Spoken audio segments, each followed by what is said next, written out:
최근 이화영 전 경기도 평화부지사가 검찰 조사에서 이재명 대표에게 두 차례에 걸쳐 쌍방울의 방북비 대납 사실을 보고했다고 또 진술했다고 앞서 전해드린 바가 있는데요.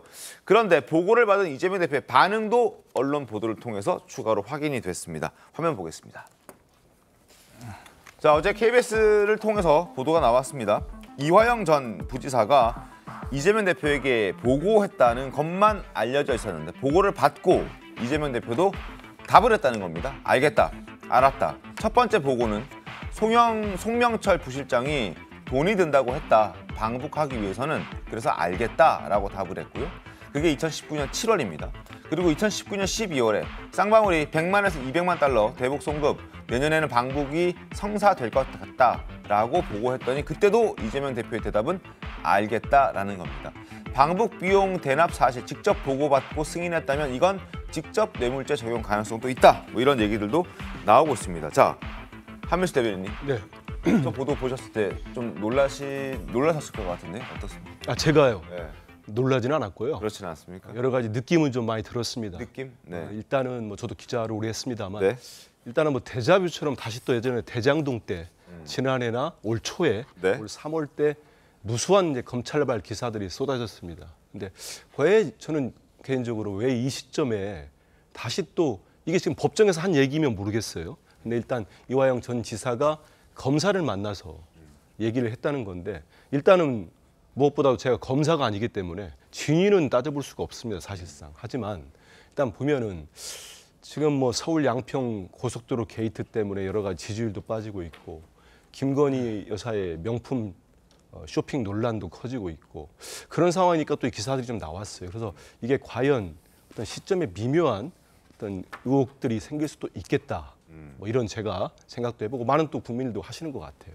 두 번째는 그 좀 전에 말씀드린 것처럼 그러면 검찰의 진술한 내용인데 진술했다고 나오는 거 아닙니까, 보도들이?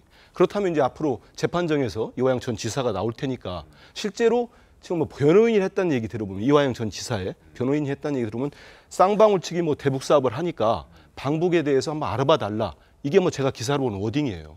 이 말의 진위가 어떤 건지 지금 계속 검찰발로 쏟아지고 있는 말처럼 정말 이재명 지사의 고개를 끄덕거렸다는 반응까지 있었는지 이거 좀 밝혀져야 될 것 같습니다. 그런데 이 시점에서 이제 이화영 전 지사의 배우자 부인께서 탄원서를 냈어요.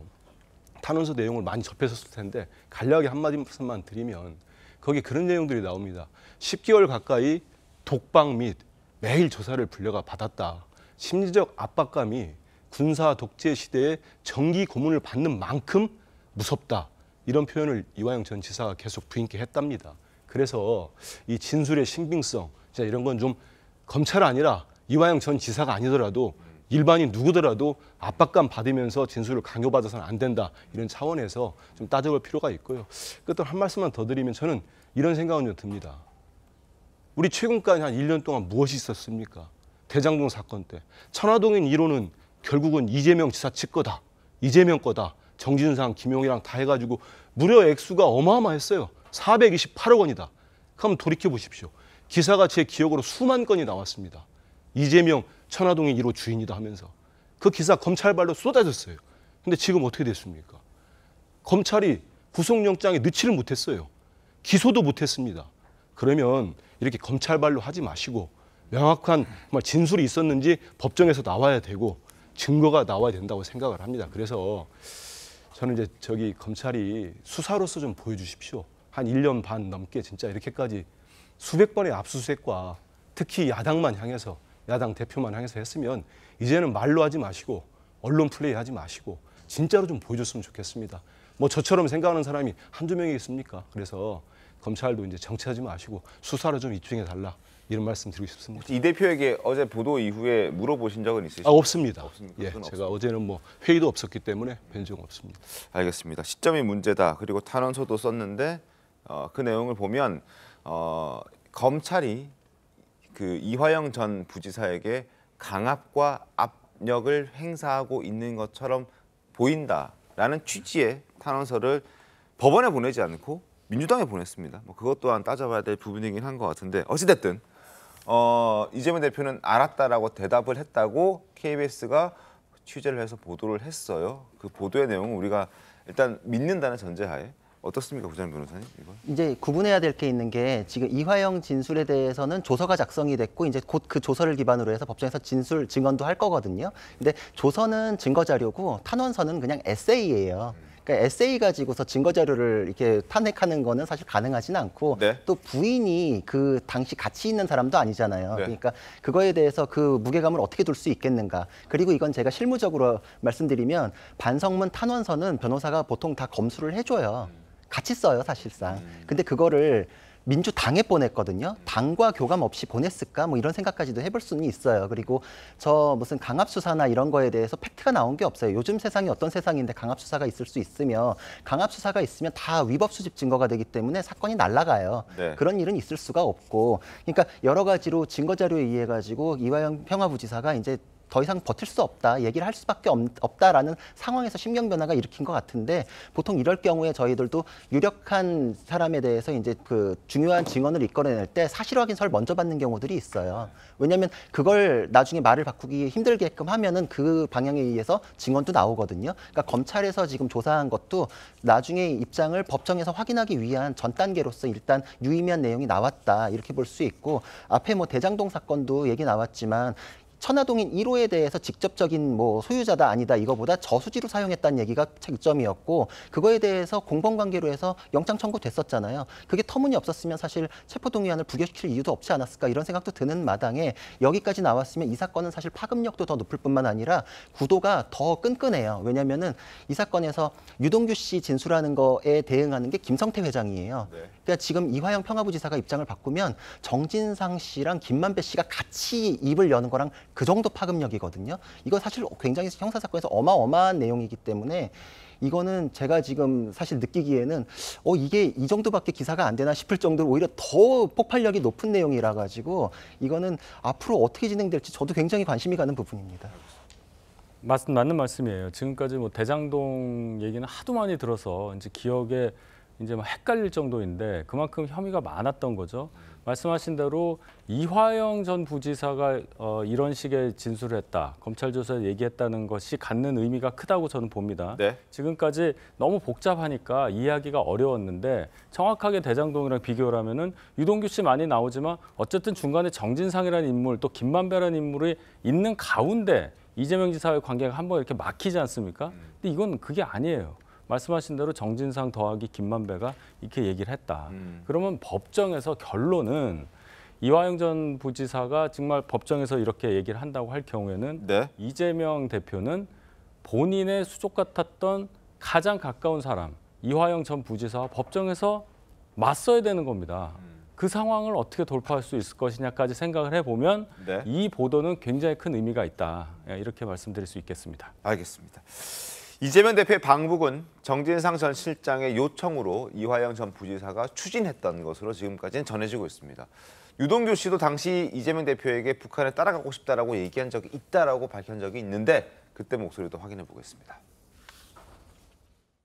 이재명 교지사가 육로로 평양을 방문하고 싶다고 그랬더니 이종혁 원장께서 적극적으로 방북 초청 의사를 밝혔고 평양을 방북할 그럴 날이 머지않아 오지 않을까. 계좌가 건강하면 상상일 때 그때 이제 북한 간다고 막 얘기를 하더라고요. 네. 이재명이. 그럼 나도 가겠다 했더니 너 따라가려면 저기 이화영한테 얘기하라는 거예요. 이화영한테 나도 얘기를 했더니 그 당연히 같이 가자고. 근데 나중에 이제 북한에서 온 대답이 뭐였는지 아세요? 뭐예요? 북한 오는 건 좋은데 안전은 보장 못한다 했어요. 자, 저런 얘기를 했던 걸 보면 북한에 가고 싶어 했던 이재명 대표의 의지는 좀 느껴질 수 있는 것 같고요. 그리고 왜 갑자기 이화영 전 부지사가 이재명 대표의 측근 그리고 이재명 대표를 그동안 많이 두둔했고 그리고 또 띄워줬었던 이해찬 전 대표의 측근이기도 한 이 사람이 왜 갑자기 태도를 바꿨을까라는 부분입니다. 정치권에서는 이런 얘기가 나오고 있습니다. 이화영 그분은 이해찬 사람이거든요. 네. 그러니까 이제 이해찬 대표가 손절했다 이재명을. 왜냐하면 이해찬, 이화영 두 사람 관계를 민주당 사람들 알거든요. 예. 거의 뭐 일심동체처럼 움직인다. 고 보고 있기 때문에 여기서 손절했다는 신호로 해석될 가능성이 크고. 이재명 지금 현재 민주당 대표가 자기 이제 뭐 대통령이 될 수 있다는 그런 절대적인 여건과 희망이 현실화될 수 있는 그런 상황이면 아마 이하영 부지사가 버틸지도 몰라요. 근데 그러기에는 본인도 자기 인생이 있고 자기 가족이 있는데 그걸 혼자 이걸 감당할 수 있다고요? 자, 하태경 의원의 생각은 이해찬 전 대표가 이재명 손절하는 그런 신호다라고 얘기를 하고 있고, 김성태 전 원내대표 중앙위원회 의장은 이재명 대표가 대통령이 될 가능성이 점점 희박해지니 이제 손절하는 것이다, 이렇게 해석을 내놓고 있습니다. 노동희 교수님은 어떻게 보셨습니까? 그래서 저건 뭐 어떤 증거도 되지 않고 그냥 본인들이 그렇게 추정할 것이다. 저 하태경 의원 같은 경우 전 방송을 들었는데 본인의 추정이라는 얘기를 여러 번 했습니다. 본인의 추정. 그러니까 저건 뭐 그냥 본인의 의견이다 생각을 하고 뭐 그걸 믿을 사람 믿고 싶지 않은 사람 안 믿는 거니까. 그래서 저는 이제 특히 이화영 전 부지사가 왜 이렇게 입장을 바꿨을까 생각을 해보면 네. 보통 이제 뭐 구 변호사가 더 잘 알겠지만 구속돼 있는 사람들은 심경이 변합니다. 그러니까 검찰이 자꾸 그걸 구속하려고 하는 거예요. 신병을 구속하려고. 바람직하지 않지만 구속하려고 하니까 뭐예요? 근데 만약 구속 기한이 오래됐다고 자기가 사실이 아닌데 거짓말을 지어내서 검찰은 잘 보일까? 그런 얘기는 할 수 없는 거죠. 생각할 수 없는 거죠. 이화영 부지사가 지금 뭐 이빨이 3개나 빠질 정도로 뭐 스트레스 받고 있다는 거네요. 근데 그건 왜 그러냐면 증거를 대고 진실 앞에서 본인 자꾸 아니려고 부인하려니까 더 스트레스가 쌓이는 거죠. 그러니까 구속 기간이 좀 지나면서 이제는 그냥 털어놔 버릴까 하는 심경이 들 수밖에 없어요, 사실은. 그런 것이고, 또 한 가지는 아마 검찰이 제시한 물증들이 여러 가지 있을 거예요. 쌍방울에서 돈을 보낼 때 그 안부수 씨라는 사람이 보내기 전에 국정원에다 얘기했다는 네. 거 아니에요. 자신이 그냥 보내면 그거 잘못하면 외화 도피가 돼버리고 잘못하면 또 국가보안법 위반이 돼버리니까 국정원에 그걸 얘기하고 보냈다는 거 아닙니까? 이러이러한 목적으로 보낸다 해서 그 국정원에 그 서류도 남아있고 그걸 작성한 사람이 또 증언했다는 거 아닙니까? 그런 여러 가지 물증 앞에서 그럼 왜 보냈겠느냐? 쌍방울 김성태 회장이 전체 합치면 800만 달러, 100억 가까이 드는 돈 아닙니까? 100억이 넘나요? 어쨌든 그런 돈을 왜 보냈느냐?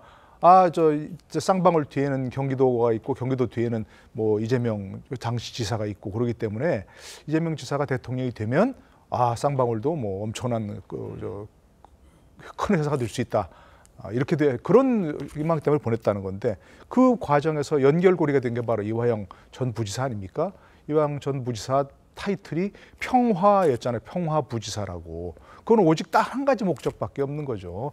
남북한 사이에서 연결고리 해달라. 그 남북한 사이의 연결고리에서 뭐 국익을 위해서가 아니고 경기도를 위해서, 경기도 지사였던 이재명 지사를 위해서 해달라는 거였으니까, 그런 여러 가지 뭐 또 김성태 전 회장하고 또 대질신문 하는데 김성태 회장님 그랬다는 거 아니에요. 그러니까 아니 형 동생 하다가 무슨 소리냐고 압박을 하니까 대질 조사를 더 이상 못하겠다고 거부했다는 거 아닙니까?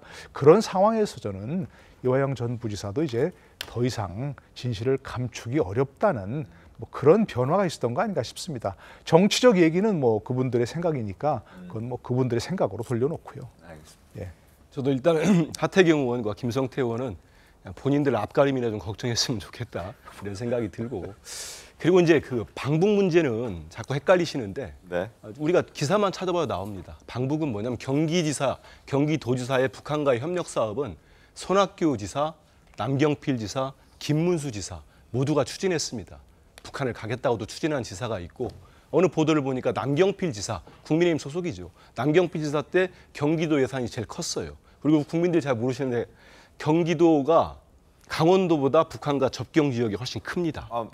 알고 아시지 않습니까? 네. 그래서 이 방북 문제를 좀 혼동하시면 안 됩니다. 경기도는 그동안 진보나 보수 관계없이 모두가 북한과 하해 협력을, 그걸 뭐 비판할 사람 없지 않습니까? 북한과 하해 협력하고 인도적 지원하겠다는데 그 부분을 좀 별도로 보면 좋겠다는 말씀을 좀 드리고요. 네. 지금 보면은 이제 쌍방울 사건이 이제 이 정권의 검찰이 시작된 게 뭐냐면 변호사비 대납 의혹으로 시작을 했어요. 근데 그거는 싹 사라졌고 김성태 회장이 완전히 빠졌습니다. 변호사비 대학 20억, 그렇게 시끄러웠던 게 지금 우리 국민들 앞에 완전히 사라졌어요. 그리고 새로 등장한 게 방북 비용인데, 이런 부분들이 재판정에서 분명히 가려져야 되겠죠. 벌써 스마트팜 500만 달러는 쟁점이 안 되고 있어요. 그리고 이제 300만 달러가 방북 비용이냐 아니냐 이게 남았는데, 저는 이런 생각이 듭니다. 유동규 씨가 이제 검찰로부터 많은 뭐 모르겠습니다. 뭐 협의를 했는지 모르겠습니다만은 재판정에서 하는 얘기들이 지금 재판이 거듭될수록 본인의 진술이 계속 바뀌고 탄핵되니까 검사가 휴정을 요청합니다. 그러면서 아니 지난번 이렇게 얘기했는데 왜 달라졌습니까를 물어봐요. 검사가 유동규 씨한테. 그래서 저는 이제는 검찰의 시간이 이것 또한 지금은 무수하게 많은 또 야당과 야당 대표를 이렇게 흠집내거나 공격하는 기사들이 많이 나오는데 좀 시간이 지나서 이 또한 재판정으로 가면은 지금 대장동처럼 많은 부분들이 또 진실이 드러나고 가려지지 않겠나 이런 생각을 좀 해봅니다. 제가 이 말씀을 안 드릴 수가 없는데요. 여야를 막론하고 모든 지사들이 방북을 하려고 했었다. 핵심이 방북을 가지고 저희가 뭐라고 하는 게 아니지 않습니까? 아니, 헷갈리지 말라는 그 말씀을 하는 거예요. 헷갈릴 사람 아무도 없어요. 방북을 추진하는데 엉뚱한 기업의 뒷돈을 가지고 추진했었다는 혐의.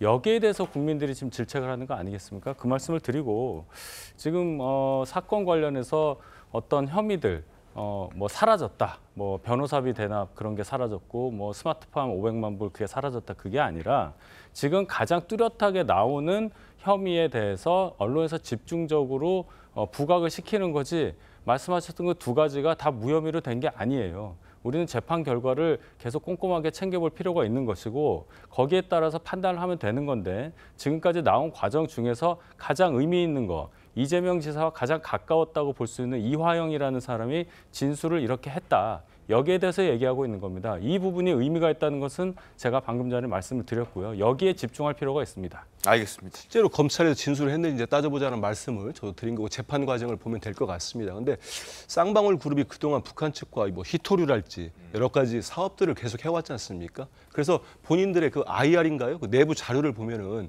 그 800만 달러를 송금한 내용들이 나오는 거예요. 그 나와서 이 사업을 하기 위해서는 이런 비용들이 필요하다. 그 비용 얘기가 갑자기 이제 방북이나 스마트폰으로 변한 과정들이 있지 않습니까?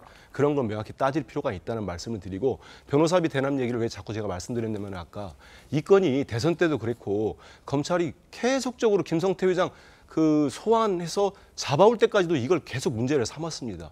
근데 이게 지금 사건에서 무슨 기소랄지 김성태나 이화영이나 기소된 내용이랄지 뭐 재판 과정에서 완전히 빠진 건 맞습니다. 그렇기 때문에 이건 뭐 선후의 문제는 같지는 않고요. 빠졌다는 거는 뭐 팩트 같습니다. 근데 이 사건에 대해서 이재명 대표가 워낙에 혐의가 많잖아요. 저번에 대장동 사건 돌아왔을 땐 쌍방울 전체가 빠졌다고도 얘기했었어요. 그러니까 이제 뭐가 빠졌다라는 게 사실 언론에 부각이 안 된다 뿐이고 지금 진행은 계속 되고 있거든요. 그리고 원래 혐의라는 게 어떤 혐의를 포착해가지고 회계자료 쭉 봤을 때 나오면은 추가 혐의에 대해서 타고 들어가는 게 당연하고 원래 쇠사슬은 가장 약한 고리만큼만 강하다고 그 약한 고리 끊어지면 나머지 수사가 되게 쉽거든요. 그러니까 우선순위를 당연히 두죠. 안 되는 수사 먼저 하고 되는 수사를 뒤로 미룰 리가 있겠습니까? 그러니까 이거는 그렇지 않고 그리고 지금 팩트 자체가 굉장히 또 확실한 게 경기도가 방북을 추진했던 것도 서류상으로 확인이 돼요. 네. 그리고 쌍방울이 대북 사업을 했던 것도 다 확인이 돼요. 근데 지금 방어 논리 자체를 아예 공개적으로 이렇게 얘기했었어요. 상관이 없다. 사기업 자체가 독자적으로 한 거고 쌍방울이랑 관련이 없다. 한 것도 맞고 이쪽도 했고 근데 연결이 없다. 근데 사실 납득하기 어려운 게 쌍방울은 독자적으로 할 수가 없어요. 이거 사업 자체를. 유엔 제재 위반이기 때문에 독자적으로 못 해요. 그러니까 정부 또는 이제 지방자치단체가 있어야 되고 그 정부 지방자치단체도 독자적으로 못 해요. 그래서 민간단체를 껴야 되니까 아태협을 꼈던 거예요. 그러니까 이 구도상으로는 쌍방울이 독자적으로 할 수가 없어요. 그러니까 이거는 처음부터 이 진술이 나올 거다라고 예측했던 그 진술이 지금 이번에 나왔기 때문에 폭발력이 있다 이렇게 생각이 되는 겁니다. 알겠습니다. 자, 바로 이 건 때문에 민주당이 또 비상에 걸렸습니다. 신문 보겠습니다. 이 대표의 사법 리스크 재부상 8월 영장설에 민주당 술렁이고 있다. 방북비 대납 이재명에게 보고했다. 이화영 진술이 흘러나와서 영장을 대비하고 있는 민주당입니다.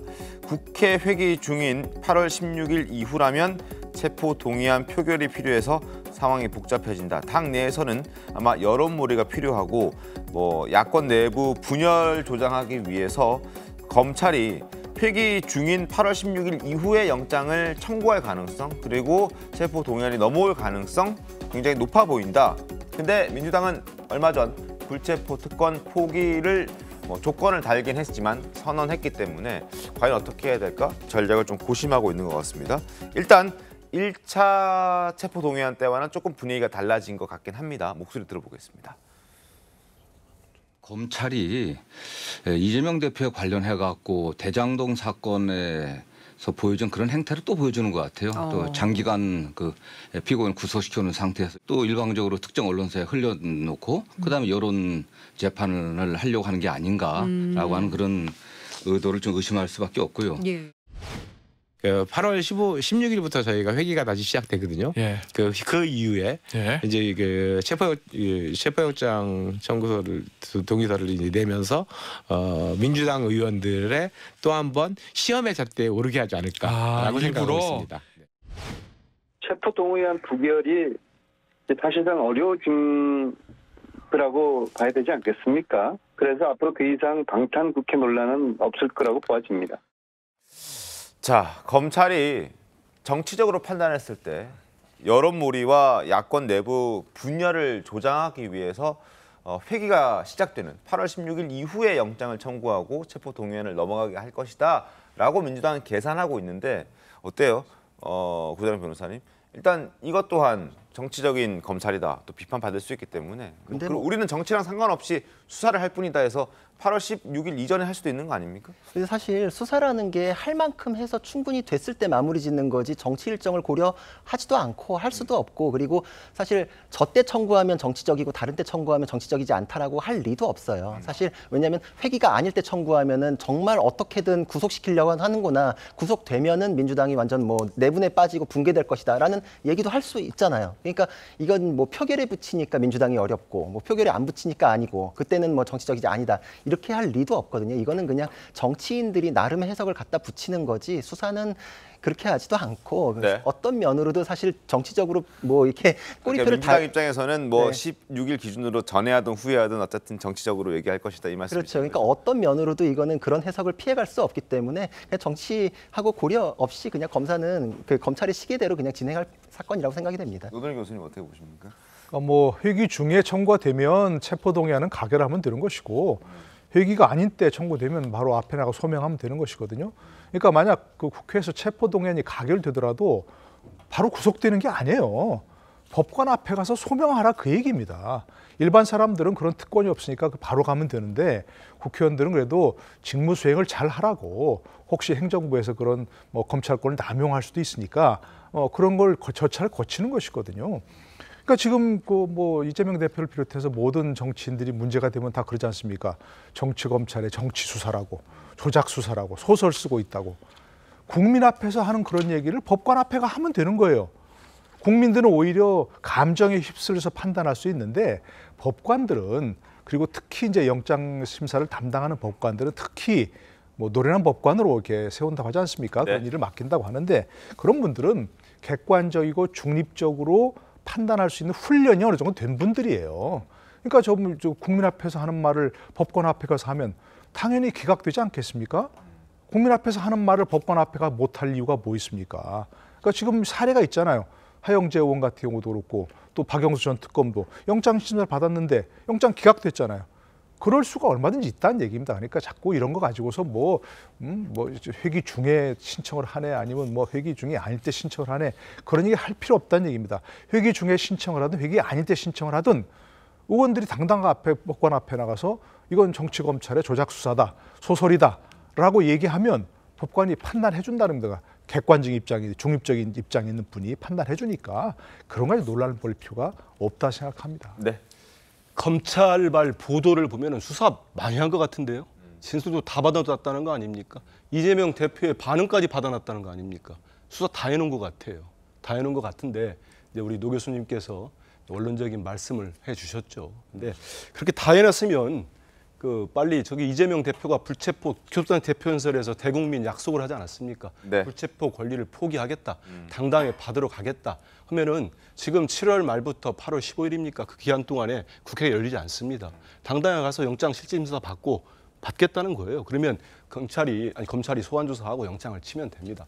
저는 이제 물론 뭐 당당하게 가라 이런 얘기들을 뭐라고 이렇게 표현할까요?